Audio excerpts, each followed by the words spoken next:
Welcome, everybody. It's your boy, the Versace Stoner, with another episode of VSW.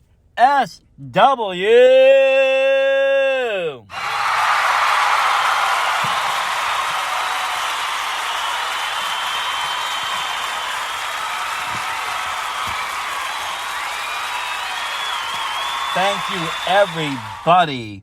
Let's jump right into it.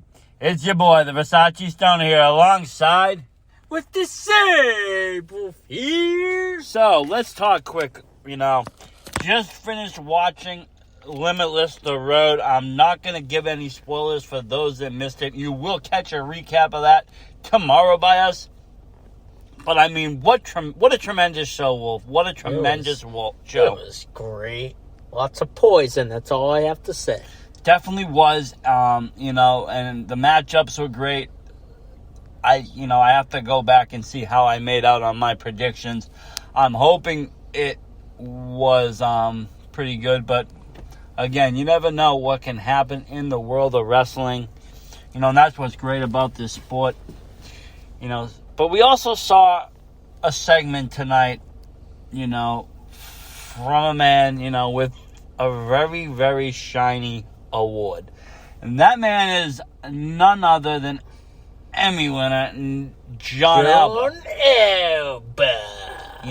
And he was with this man, Mac Daniels, and they were talking about, why isn't he on this card? Because as everybody knows, Friday night at 8 p.m., the games we play will be streaming live on IWTV.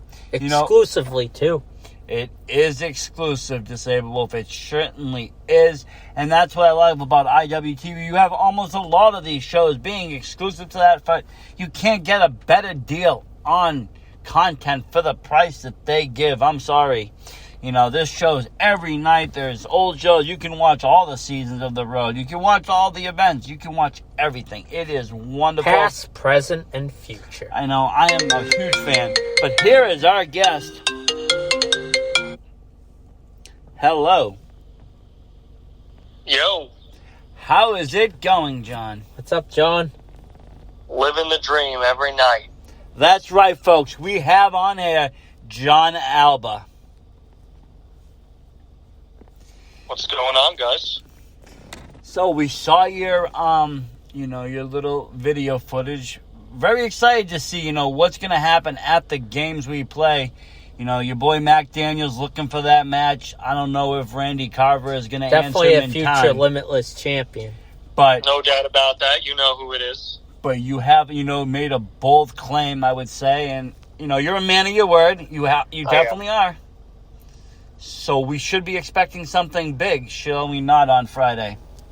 Well, the ball's in Randy Carver and the Limitless Wrestling Booking Committee's court right now. The very fair ultimatum Mac Daniels has proved during his time in Limitless Wrestling. We are 1-0 together as a unit in Limitless Wrestling. And broke Love Doug's heart. And it's time. Done with this pre-show stuff. He's not a pre-show player anymore. He belongs to be on these main cards, and Randy Carver and the booking committee can carve out a spot for him, and we'll take matters into our own hands. I think it's fairly simple. Yeah, I honestly don't see no reason why not. He's not banned. He's gotten his win over Love Doug. That's a very impressive win, as he's been on kind of a roll recently. So, you have that under Mac Daniels' belt. And really, I don't see why not. It's not, everybody else has been given a chance on these, pay-per-view caliber cards. It's time for Mac Daniels, I think. Yeah, absolutely. And I'm glad that we're on the same page here, because that's what this is all about, proving that Limitless Wrestling has a diamond in the rough right now, and boy, is it rough out there outside of the main attraction, Mac Daniels. And now's the time for him to prove that he's capable of hanging with the likes of any of Limitless's top stars, including the Limitless Daniel Garcia.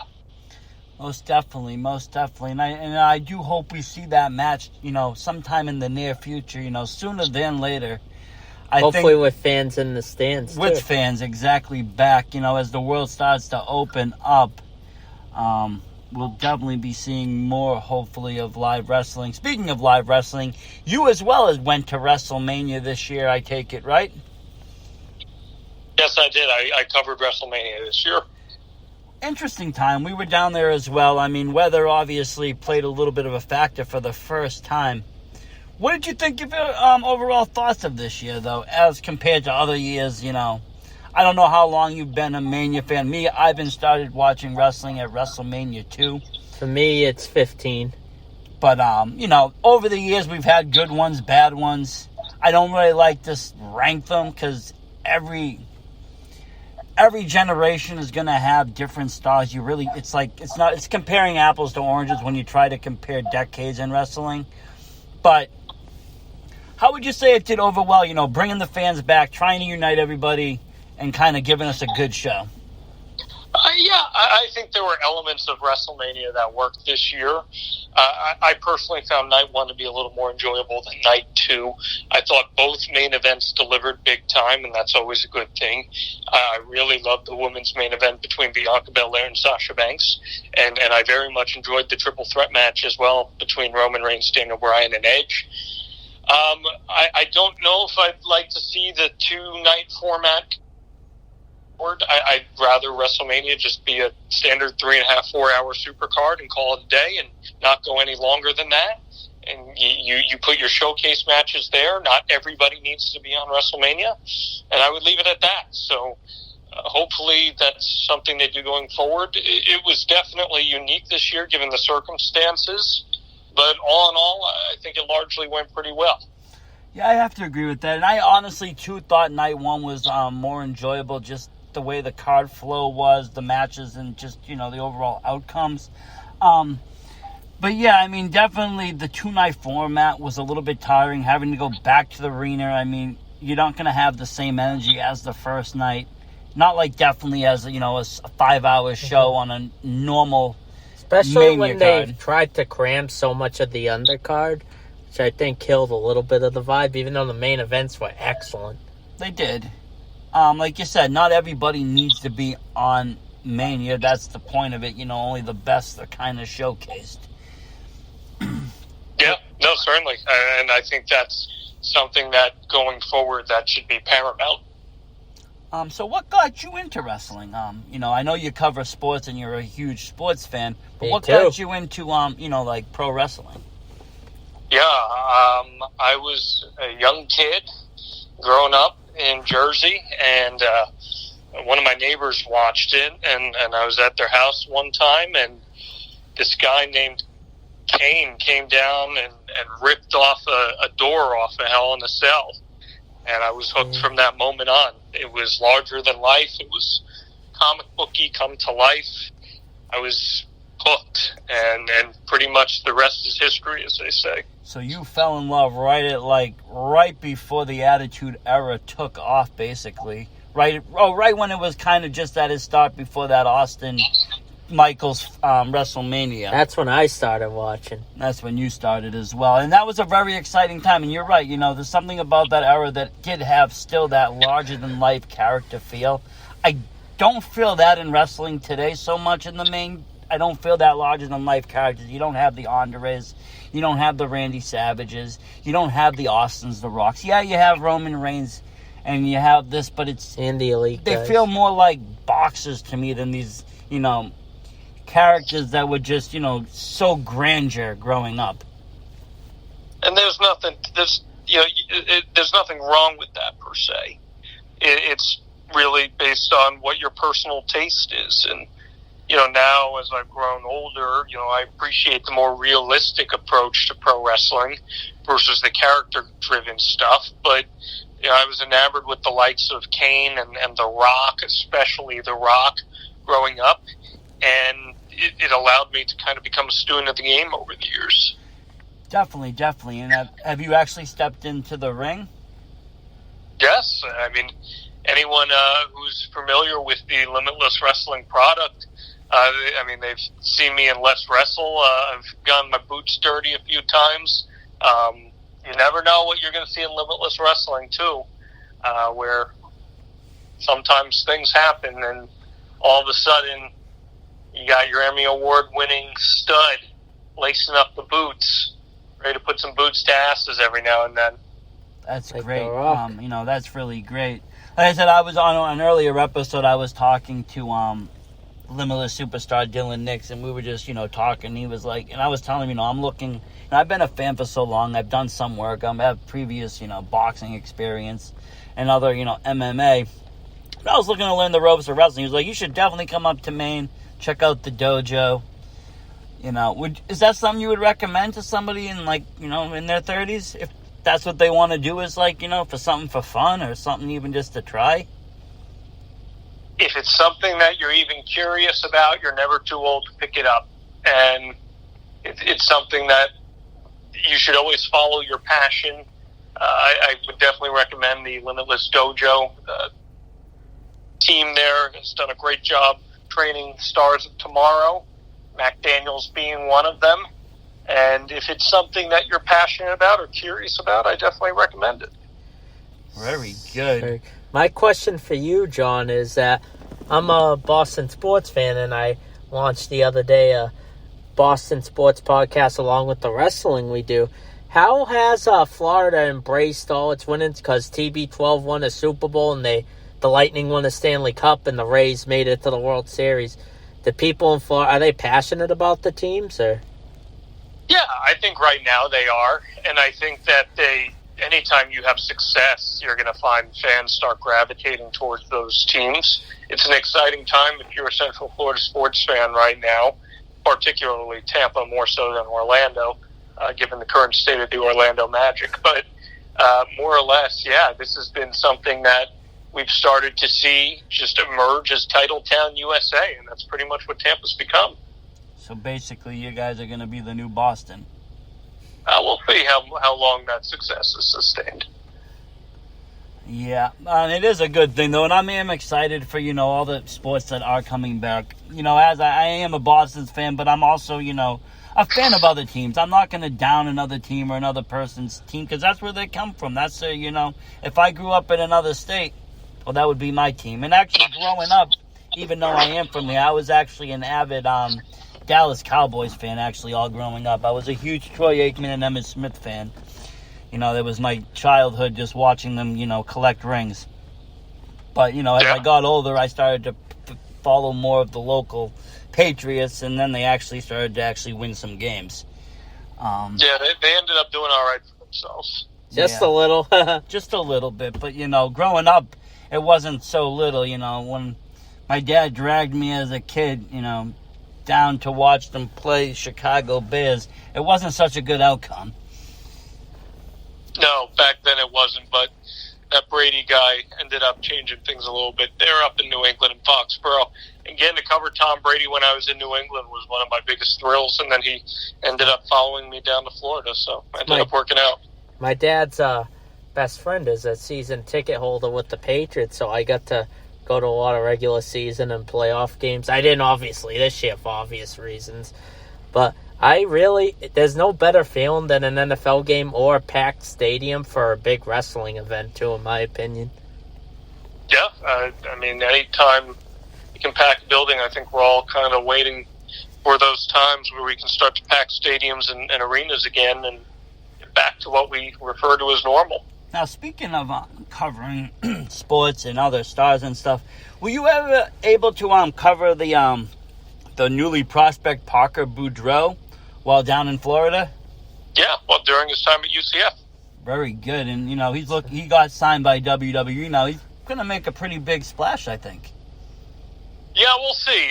I think Parker, he obviously has a great look, no doubt about it, but from what I understand, Parker's got a lot to learn about pro wrestling, and that's okay. There's nothing wrong with that. There's the whole business side of it besides the physicality. Kind of like Anthony Green and Christian Castano. But August Gray is on 205 Live. He is. Sure, but again, those two are more than accustomed to pro wrestling, whereas Parker, this is a whole brand new world to him. I'm not sure how much pro wrestling he watched growing up or anything like that, but he certainly has a great look. He's got a great presence, and if they can tailor that and teach him, then yeah, I see no reason why he can't be successful.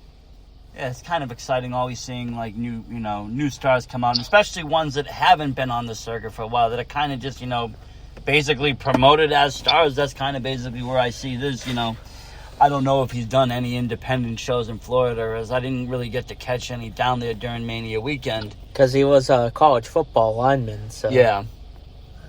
Yeah, he has no indie wrestling experience. Oh, wow. So that should be interesting. And they have great trainers down there, and I think, like you said, he's got half of it down. I think he's got the strength, the physicality, and, maybe even the personality down. Now you just got to, get him trained with the rest of the business end of it. Yeah, we'll see. Again, he's a long, long way from being on TV or anything like that. I'd say it will probably be at least a couple years before we see anything of Parker Boudreaux. So, take the time, learn the craft the right way, and then see where you go. He's super young still. He's only 21, 22 years old. Yeah, there's no reason to rush at that age. Right. No reason. That is for sure. Yeah, so my question for you is kind of a funny one. Do you get compared to this Florida wrestling broadcaster named Chris Van Vliet? You trying to start something here? Maybe. I'm not going to take the bait. I'm not taking the bait on that. Chris Van Vliet, he's got my number. He knows where to find me. If Chris Van Vliet ever wants to put his money where his mouth is, and he's got a big mouth, he knows who it is. I've got a guy in my corner who's always willing to step up to the challenge. Yeah. He won't have MJF having his back, so... No, he won't. And Chris Van Vliet can say whatever the hell he wants to say, but he's got his own thing going on in Los Angeles now, and oh boy, he's too big for the rest of the world. Whatever, like my podcast, subscribe. Yeah. That's what this guy does. All he does is run his mouth. And when people come up to me and they think that I look like Chris Van Vliet, I take it as an insult personally. I see where you're coming with that one. I'm not really the biggest Van Vliet fan. I've seen a few of his, podcasts. Again, sometimes, in wrestling, I just gear towards somebody with an older mindset for the business and for, the talent roster. I did see some of his comedy stuff, though. Some of his... What was the one you showed me to say, with Orange Cassidy that was pretty funny? And the MJF one. And the MJF one. That both did have me in tears. But again, that's comedic wrestling, and it's funny, but I can't really take it serious. Not on a world champion caliber level of seriousness. Of course not, because Chris Van Vliet's a loser. I'm a winner, and you know who it is, 1-0 in Limitless Wrestling. That's what it's about right there. Probably, and it could even be 2-0 if Randy Carver, gives in to your demands. He has a few days, and they have a few days to find an opponent. There's plenty of people from the dojo they can bring in. Sure. I don't care who we face. We're going to be on that main card. Give us Love Doug again. It's fine with me. Oh, yeah. Yeah, he's not picked this time. Definitely that would work again. Give him a rematch. Maybe Dylan Nix. We'll give him a rematch, and we'll beat him again. It's cool. Hey, that's what Mac Daniels done, collects victories. It's about time he gets the chance to do so. Yeah, it's pretty straightforward here. I don't see the conundrum, quite frankly. Yeah, me being a wrestling, fan and being around the business and just knowing things, I would just say, if you got someone of that talent or caliber, put them on the main card and let them showcase. That's just a business. Maybe they're waiting for fans so they can sell out seats. That could be the issue. I just don't know. I don't really care what Randy Carver's ultimatum is or motives are. We're giving an ultimatum of our own, and it's as simple as that, okay? You put us on the card, we perform, we show the world what we're capable of. Well, I think we're going to be in for a treat to say, Wolf. Oh, me too.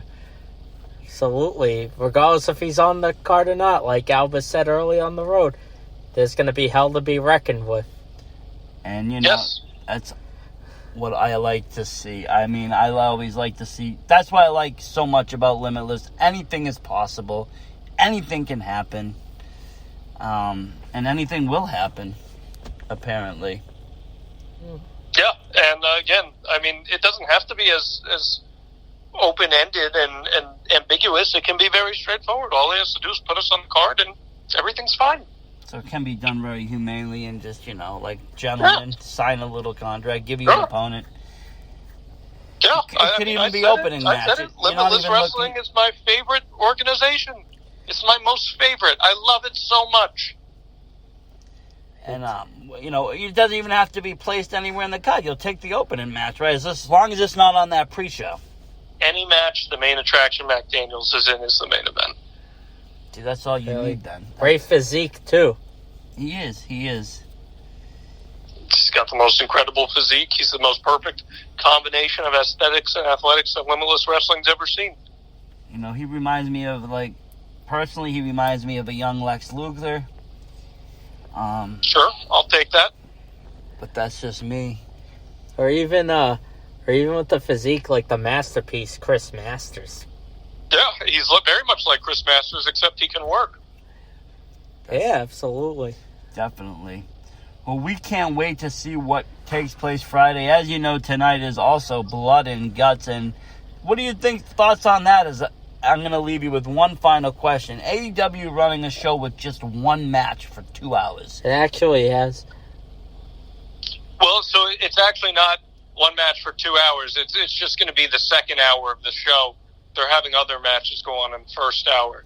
But it's going to be the second hour, and I imagine it's going to be very good. And I'm excited to see a more traditional War Games match, which is going to be Blood and Guts. And I think it's going to be a unique chance for some of this talent to show what they can do in a setting that they're not typically used to. So I very much am excited for it. And we're going to do a live watch along on our cast, our Patreon, patreon.com/Living the Gimmick once that match starts. Oh, very nice. Yeah, I do think it's going to be more of a classic, the way Dusty had it envisioned it, years ago in WCW. I do think so.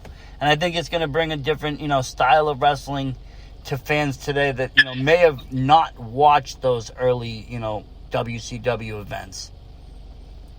Yeah, and it's cool to see it done this way, and I very much look forward to seeing the former Limitless Wrestling World Champion work his way through all of that steel. Exactly. I mean, talk about the prestige of that Limitless title. And almost everybody, well, actually just about everybody that's had it has moved on to a bigger and better place. I mean, right now you got Garcia, maybe Mac Daniels next in line. Yeah, I don't see why not. Mac Daniels could step into an NXT ring tomorrow and become NXT champion. He could. He might be moving down to Florida with you, and you might either be working AEW or NXT. Well, he already lives in Boca Raton, so I see no reason why he can't end up finding his way down here. There you go, then. Because Florida is obviously becoming the new wrestling capital of the United States. Certainly is. It seems to be that way. At one point it was Connecticut up here, but now it definitely seems to have moved down to the south, and I'm totally fine with that. The weather is better. That it certainly is. It's been baptism by fire here. Not here today. It's been cold and rainy, but we will leave you with that.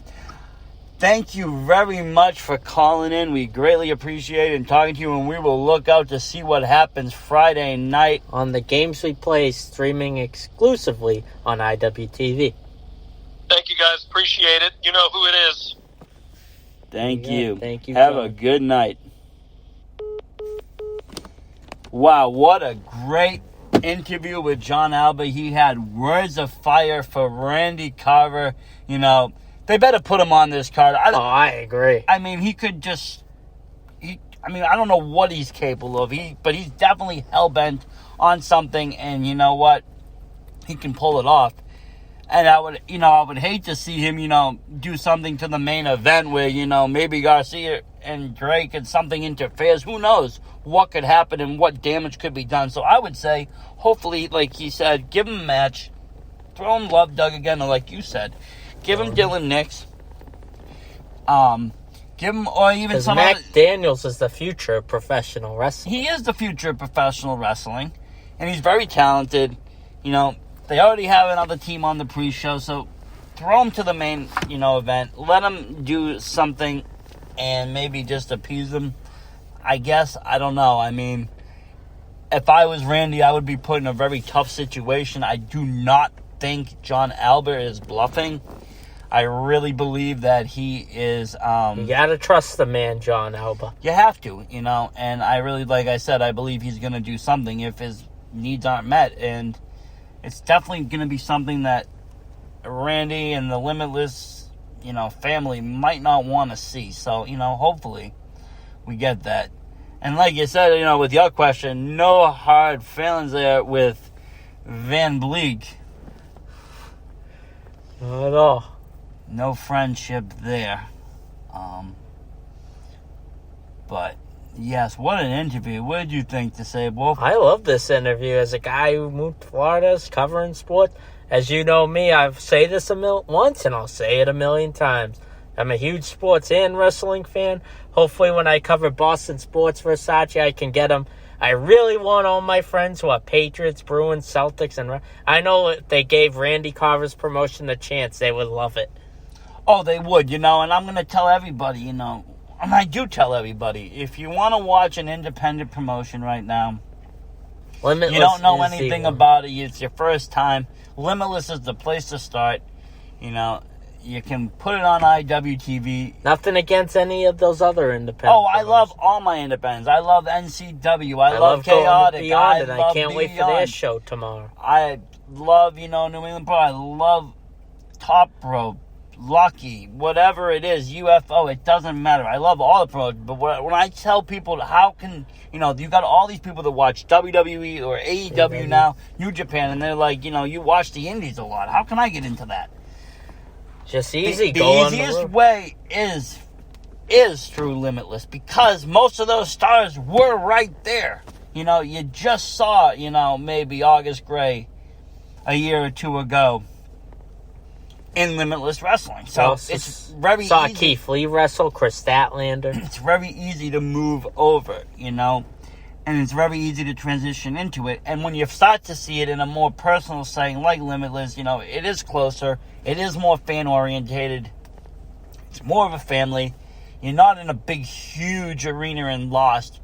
You're right there with the action, and there's no better way to enjoy a show than live with friends, fans, and just being there. I'm very excited, like you said, for Beyond tomorrow night. Chaotic on Saturday. That's going to be a blast. But first things first, we got to get through one of the biggest matches in AEW history. Blood and Guts. The Inner Circle versus the Pinnacle. I am so excited for Versace.